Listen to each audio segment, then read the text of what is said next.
Justice isn't just about the law. It's about the people who fight for it.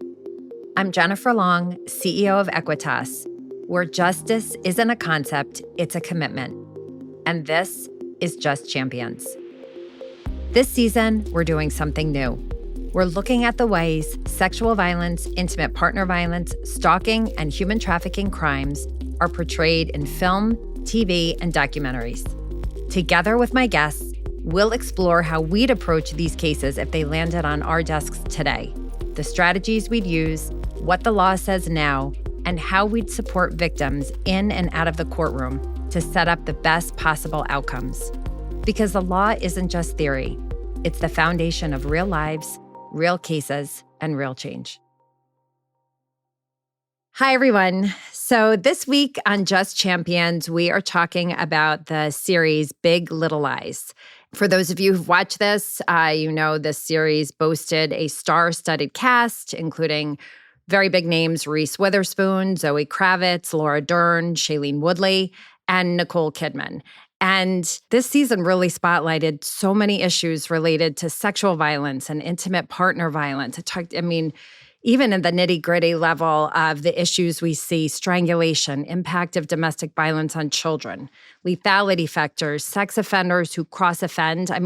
There's a lot. We could spend the series, actually, the podcast series, talking about Big Little Lies. But today we're going to focus on intimate partner sexual assault, and specifically spouses, husbands who rape wives, spouses who rape their spouses. And we're going to look at the law, consent, how we prove force, and why so many victims across backgrounds and circumstances don't report. And when this abuse happens behind closed doors, the legal and emotional barriers to achieving justice, which is why I am so grateful that I'm here today with Ric Hertel, who is a longtime colleague and longtime friend. Most importantly, he is those things are important to me, but he is a true longtime advocate for justice, such a respected voice in the field. He's been a prosecutor for 27 years and is the District Attorney of Ripley County. So he tries these cases, and he is a great leader on these cases. In fact, we'll get into this, but he has tried or managed literally thousands of cases, including domestic violence, sexual violence, domestic violence, homicides, child abuse. So he is a leader in the courtroom and in his community. He has so many awards, I can't even count them all. And he has many leadership positions. And I look to him personally, and we look to him a lot to talk about emerging issues he's seeing, strategies he's created. So Ric, thank you so much for taking a break from the work in and outside of the courtroom and in your community to talk to us today. Thanks, Jen, for having me. This is something that I love to be a part of, and hopefully it produces some more interest to Equitas. So it produces some more interest in coming forward if you are a survivor, and also with the prosecutors, DAs, and everyone else out there to know that, hey, you're not alone, and we are kind of in this thing together. That's exactly what we're trying to do, and also trying to bring interested law students and others to the field of prosecution, because from Ric's bio, you can tell there's so much good you can do. Big Little Lies. I know when you accepted the invitation, we talked about how we were going to talk about, marital rape through the lens of Big Little Lies. I'm curious, did you watch the season? Did you watch any of the episodes? So I didn't know anything about Big Little Lies when we first talked, but my first texts were to my two daughters, who were 30 and 27, and asked them if they'd heard of it. And they're like, oh yeah, I've seen it, and you need to watch it. And also a deputy prosecutor in the office also told me, you got to watch it. So I binged season 1, and I'm prepared now to watch season 2. But it was riveting. It was super realistic, and it kind of at times was even a little hard to watch, because it was like I don't know about trigger, may not be the right word, but it certainly jogged my thoughts and memories of particular cases, particular victims, and the defendant as well. It was interesting. I had a lot of the same reactions, been doing this for a long time, and it's hard to watch. And for us, it's the evidence, the information we try to bring into the courtroom, all of the things that are happening outside of the incidents were therefore, in this case, multiple rapes inside this relationship and so much violence and all of the reactions, the common reactions from victims in terms of their self-blame and their attempts to keep themselves safe and deal with the violence. And I'm wondering, you've answered one of the questions of whether or not this was, represented some of the cases you'd seen. And I'm wondering, what are you going to do with that file when it lands on your desk? This series has a little bit of a different twist because traditionally I would deal maybe with lower socioeconomic victims and defendants.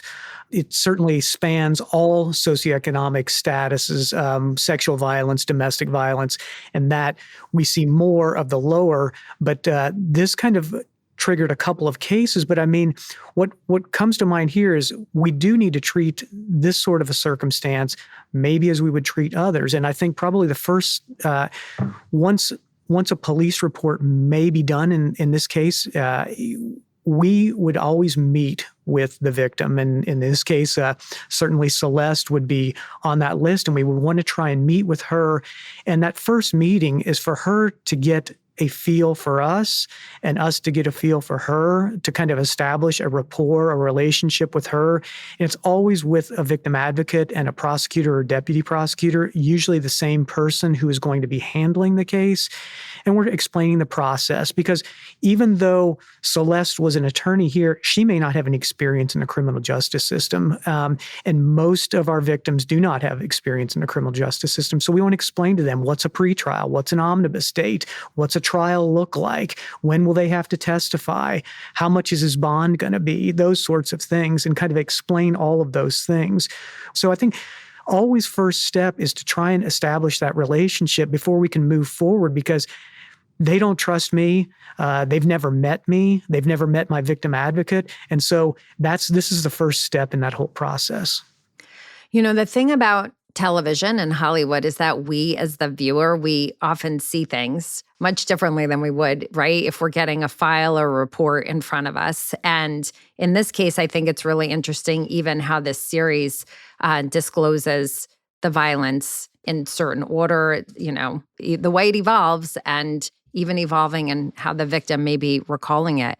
And what we hear so often, I know from experience, is that a rape case between intimate partners, sometimes the rape is not in the first report. You're getting a report of an incident of abuse, and it may even not be the most violent of the abuse.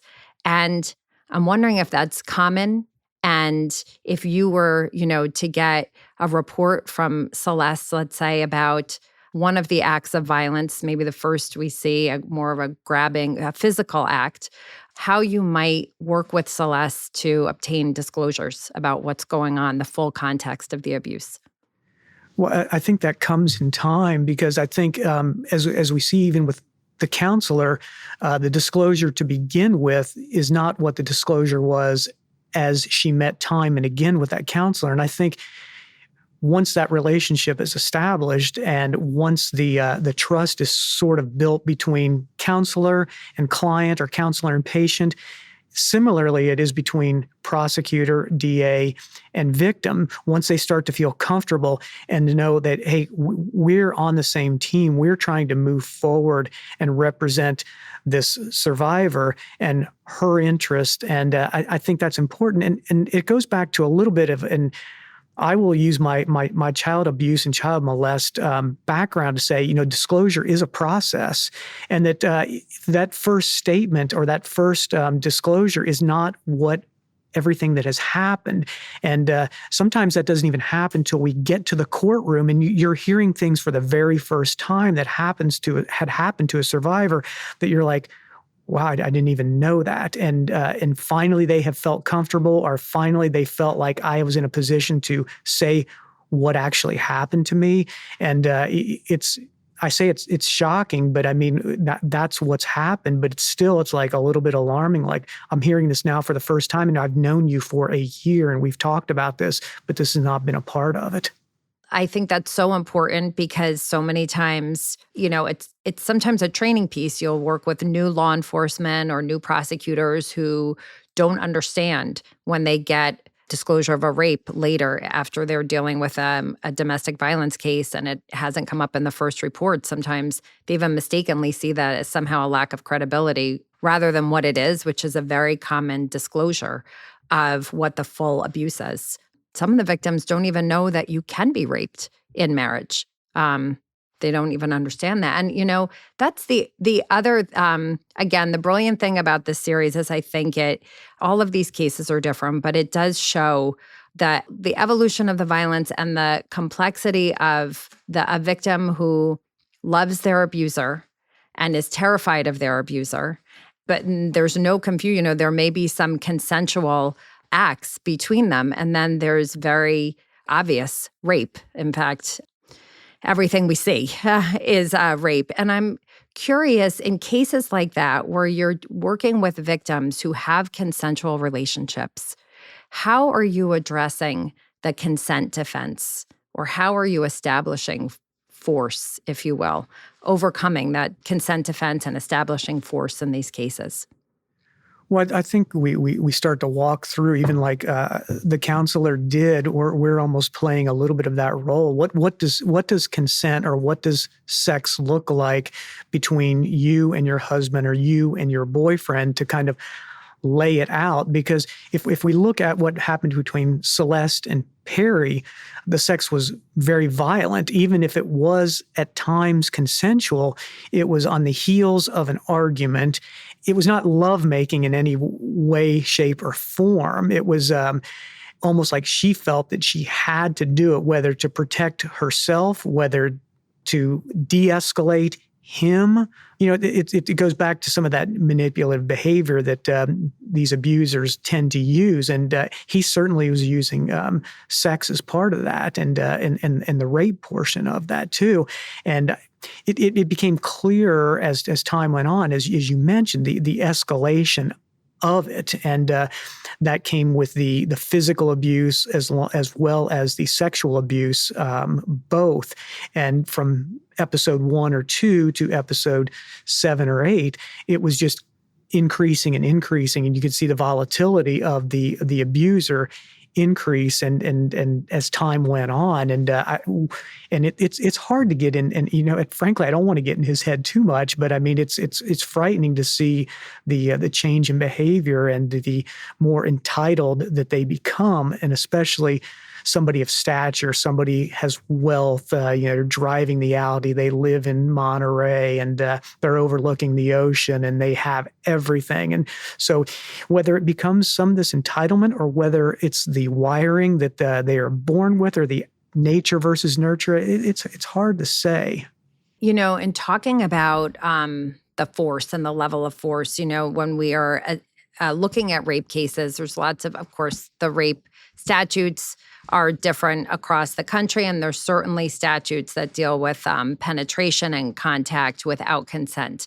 But for the statutes that require force, have you had the opportunity to use other acts evidence? We sometimes call it 404B, and even other earlier acts of abuse to establish force, force in a rape case? Or can you think of the arguments that would establish that in trying to establish force in a sexual violence case where there may not have been any physical abuse leading up to the sexual penetration?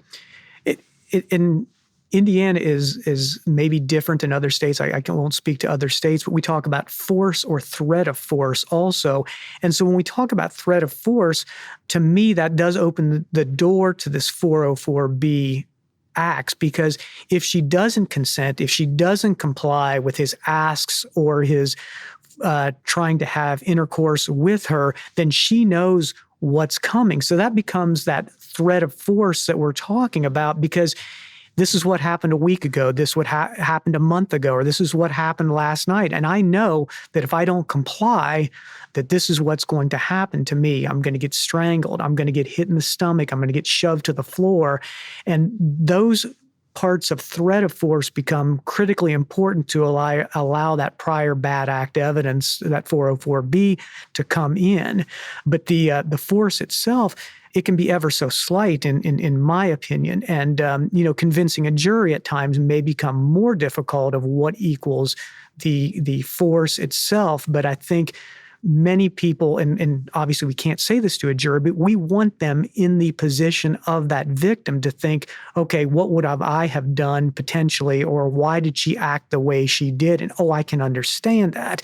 And that's our role and that's our job to do that. But I mean, that prior bad act evidence is huge to kind of come in this sort of case. And, especially in a marital rape, a marital sex assault. I mean, it's critical to try and, because there's people out there, not just in Indiana, to say a man cannot be convicted of raping his wife. And it's unfortunate, but I mean, it's still the world that we live in, and it's our role to try and push that ball forward. And when you're preparing that, and you alluded to a little bit like some of the questions of the jury of why did the victim act a certain way? I mean, there's victim behaviors and victims that, again, it's not the victim hasn't done anything wrong, but like you rightly pointed out, we're addressing even today in 2025, even with all of the awareness in research, in cases, high profile in cases within our own communities, with Hollywood and TV series addressing violence like this, we still have the questions. Why didn't she leave? Why was she affectionate? What other defenses, when you are thinking about when you're preparing these cases, what other defenses are you anticipating, and how are you overcoming them? How are you answering them? Well, I think you bring up probably the most critical one is consent, and a husband cannot be convicted of raping his wife, or a boyfriend cannot be convicted of raping his girlfriend, because we had sex the night before and it was consensual. And so obviously it must be the day before. Going back a little bit in my history on a marital rape that I tried, the situation became where the woman, the victim, had actually had an affair with somebody else. And so the jury looks at that almost that she deserved what she got. And he was entitled to do this because of her actions to do that. And I mean, it was head scratching to me that ultimately turned out the way it did. And I mean, I just at times still struggle. I mean, we remember some of these terrible outcomes of trials, and we shake our head at that. And I think, to answer your question though, I mean, the consent issue seems to be the biggest thing, or potentially the alcohol, potentially the pills that a victim may or may not be using, prescribed, not prescribed.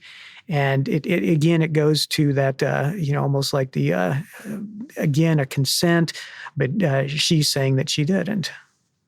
And I mean, I think, yes, you're pointing out the victim, we've got the victim's testimony, and some victims are able to explain very clearly. They're able to paint the picture for the jury so that the jury can clearly see the violence, clearly see the circumstances, and the victim can talk through their decision-making. Sometimes we have to work with experts and introduce expert testimony, not to diagnose the victim, not to talk specifically about the victim's behavior, but to generally remind the jury this general behavior we talk about common responses to violence so that they understand. And also, I think you talked about this in the beginning in your preparation, our methodical preparation of the cases. And in this case, of course, we have so many specific examples of violence, not only physical gripping enough to cause bruising, but several instances of strangulation and other, interference with the victim's ability to breathe. There's that one flashback she has where Perry has her head in the couch so that she's unable to breathe. So I think in addition to being important to demonstrating force and explaining the whole context of the violence, knowing your history with domestic violence homicides, are there factors that you saw in Big Little Lies that, were indicators to you of lethality, the risk of lethality for Celeste or for victims in circumstances like this? Yes, we in our county we use a lethality assessment, and in that assessment is one of the key things is has he ever strangled you, and that's key. Does he have a weapon? We don't know that Perry has a weapon, but Perry certainly has the ability to go get a weapon, probably in the snap of a finger. That he has obviously the money, connections, or whatever to go out and purchase one. Hugely significant. The children bring something else up that we want to corroborate in any way we can what Celeste is going through, and it would be my thought, even though these children are young, to try and get a child advocacy center to do a forensic interview of these children to see exactly what they heard and what they saw. Because as we see in that last episode, one of the boys actually had overheard some of the sounds and things coming through the vents, and the child had done some things to another little girl at his school, and another child got blamed for it. So, is any of that admissible? Maybe yes, maybe no. But certainly we want to get them interviewed.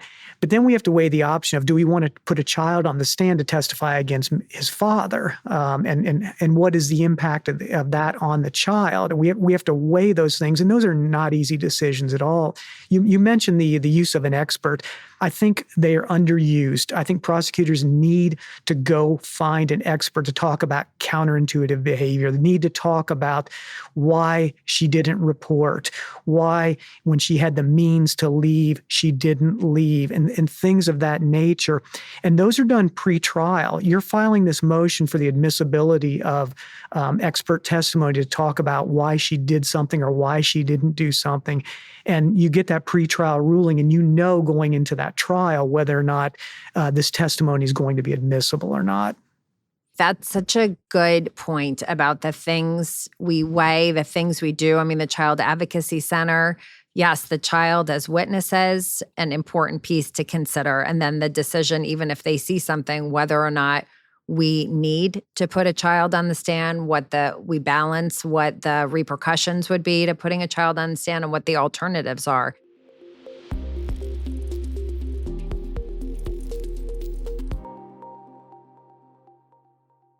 I wonder, was there anything about the depiction of this type of violence that you think the series got wrong, or you worried pushed other myths? Or do you think they did a good job of reflecting at least a picture of intimate partner violence?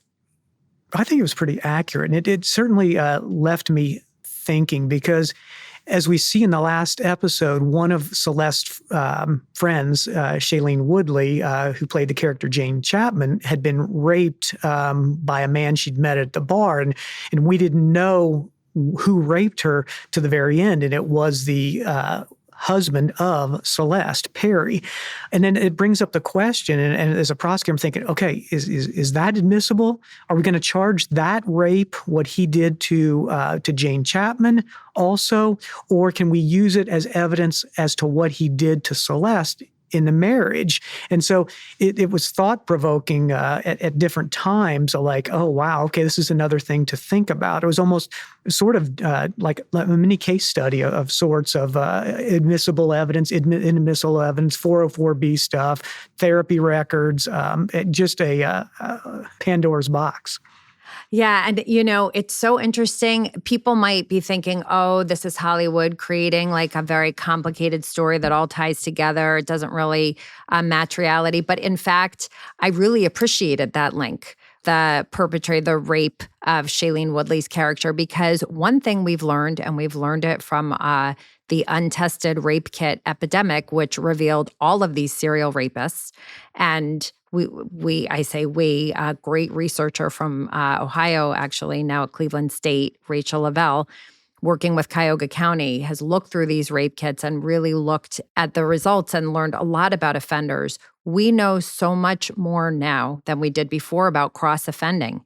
And we used to think, oh, there were, perpetrators had one MO. They went over after one kind of victim, when in fact, we know they rape their spouses and they rape people they don't know and they rape other people they do know. And sometimes they strangle and sometimes they use the opportunity of, someone they might have met in a bar, but who doesn't really know them. And then that violence can come out at a moment that the victim's the most vulnerable. And, in the office, I think it's also that kind of knowledge has led us to really rethink and refine our arguments around other acts evidence, because we have one staff member, John Curlin, he actually will join us on this season. He talks about it as leveling up. And he basically explains what Rachel Level had found, which is that these rapists learn from their rapes. They learn what works and what doesn't work. And so thinking about someone like Perry and thinking about this, I think it was actually a great education piece for people. And then the other defense we hear, well, the rapist doesn't have to rape. If I can think about how many times, and again, I was prosecutor a long time ago. So, where character witnesses would come in and the defense would want to have the girlfriend or the other people and basically say, this offender is successful, they're handsome, they have a lot of money, they don't need to rape, therefore they're not the rapist. And I think that's why this also turns that defense, which is really a false defense, on its head.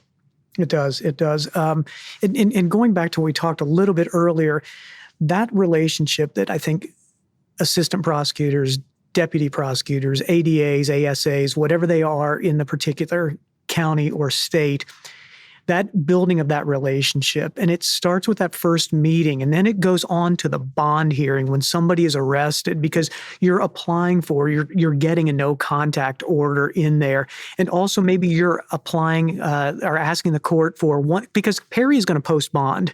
When Perry is arrested for this, he obviously, whatever amount the judge sets, it's going to get posted. So then you have to think, okay, how do we protect Celeste? And I think we try and protect Celeste as, okay, let's put Perry on some sort of bracelet, some sort of home monitoring device where a community corrections or a probation department or some outside agency is monitoring where he is. And we know if he's maybe going to her house, to her apartment that she's moving into. Again, this is establishing that bond of trust with the victim survivor in these cases, because she's entrusting you to handle something of the utmost importance to her future, her children's future, and everything else. And if you're not working and doing things to try and protect her, why does she want to come forward and talk to you about something that has happened that has not been disclosed at this point in time? Oh, that's a great point. And I think just listening to you talk, I can think of how things have improved over time. I know it's not perfect. I think every day, you can read an article that reminds us of where we need to do better. But do you think that our practices have evolved in the way that this case gets treated today in 2025 versus how it might have been treated, in the 90s or when you first started prosecuting? I think that it has, and I say that from personal experience because I'm not the same prosecutor I was in 1999 or 2000 or even 2010. We evolve and we kind of use the training that we go to and we use the resources that are out there to try and learn how to better prosecute, show some empathy, be a human being in these cases and try and work that. Because there was probably a period of time that I'd want to charge multiple crimes for the different acts that have happened. Well, then we talk about, is it going to get severed? Are they going to be joined or not? Now I kind of look at this, okay, do I want to charge one count and use a time period of a week or a month and try and use that way? And then that way I can use they say prior bad acts, but they're not prior bad acts because they're all within the time frame of when it happened. And again, that's something you have to weigh, because are these crimes stackable, to run consecutive versus concurrent. And so there's a lot of things to consider. But I mean, back when I was younger, I probably thought, okay, let's charge as much as we can and have to try and prove all these up. I think I've become a little maybe smarter at this point in time to kind of think, okay, let's be tactical about this and let's kind of approach this and what is going to be the best result at the end of the day, admissibility of evidence and consecutive sentencing. And your last answer just proves why I could really stay on with you for another hour, because there's so many other, factors in this case, things you brought up, even you might not even realize unintentionally, of questions. Was he stalking her? There were so many things he seemed to have known and places he just showed up. And maybe that was just his MO of catching her off guard, or maybe he was surveilling her in some way. And yes, again, spouses can stalk their spouses. So I think this means that I'm going to definitely need to have you come back and unpack some more things for us. But I wanted to see if you had time for just a few other sort of rapid fire, more personal questions. Sure. Before we concluded today. Fire away. Okay. So the first is, since we're on films, if there were a movie to be made about your work as a prosecutor, what detail would you insist that they get right? I think the detail, what sets me apart, I'm never going to be the smartest guy in the room. I understand that. And I don't have an Ivy League degree. I understand that. But I promise you that I will outwork you. At the end of the day, I'm still going to be working and you're going to be sleeping. I'm going to be in the gym and you're going to be having donuts or something else. But I think that probably sets me apart. And, I probably can't pull the all-nighters like I once could when I was 30, but I can still go pretty long. That's great. What's one thing Hollywood never shows about these crimes that we talked about today that you wish people understood? This show did a great job of showing the impact on Celeste and how she was torn to not come forward, even to her closest friends, Madeline or Jane or anybody else who was in the show. But it shows that. One thing that we didn't see was any prosecutor or DA that was involved here. I think Hollywood sometimes gets it wrong of the toll that it takes on prosecutors. We see movies and things like that the toll it takes on a police officer, and I'm not taking anything away from law enforcement and the guys and women who are out in the street, but the toll that it takes on prosecutors and district attorneys throughout the country, because they wade in the swamp every day too, and we need to towel off now and then. And I don't think the public gets that. And I don't think that Hollywood represents that. No, that's a great point. Wellness and, taking care of yourself, it's really important for prosecutors carrying a lot of that inside. And finally, why does the work matter to you personally? Well, I mean, like you said, we've made great strides in the last 27 years, at least as long as I've done it, but there's still more to be done. And I think that we can go much further and we can do a better job. And the moment we become complacent or the moment we start to mail things in as prosecutors, as district attorneys, I think it's time to go do something else because the work is just too important. No, it's so important. And I'm going to, as your longtime friend and colleague, even though you're unelected, I'm going to contradict you on something, because the other thing I know will be in that movie, I'm going to make sure that it is your courage. I mean, you already demonstrated your humility and why that's so important, because it has you reaching out for help across the aisle, but always generous with the lessons you're learning and the information and insight you have to us and to your peers across the country. But the courage, you don't shy away. And I'm not talking about being a maverick and saying, I'm going to just charge a case without evidence where I don't know who did it, I'm going forward. I'm talking about cases with evidence. You know what happened. You know who the victim is. You know who the perpetrator is, but they are complicated. They are hard. They are not sure wins. And you outwork and you do everything in your power to take those cases and to stand up for victims. And that's what I'm going to make sure those directors put in that movie about you. Thank you so much. This was so insightful, such a great discussion. I love it because you're on the ground and you're talking about what you're facing every day. I just appreciate you taking some time to unpack that with us and bringing your expertise. And I thank you for every single thing you do every day on behalf of victims and the community and the field. I'm flattered and humbled, like I said before, that you asked me to be a part of this. And I hope it makes a difference for people and prosecutors and survivors both. It will. Thank you so much. Thanks, Jen. This podcast discusses the violent crimes of sexual violence, domestic violence, stalking, and human trafficking. If you need support, please check the show notes for links to hotlines and agencies that can help. For more information about Equitas, please go to equitasresource.org. That's AEQUITAS resource.org, or follow us at Equitas_resource on Instagram. This series is executive produced by Jennifer Long, Equitas, and Robin Hopkins. This series is sound designed and edited by Dan Kroll. This season of Just Champions is funded by a generous grant from the U.S. Department of Justice Office on Violence Against Women, supporting efforts to improve justice in cases of sexual violence, intimate partner violence, stalking, and human trafficking.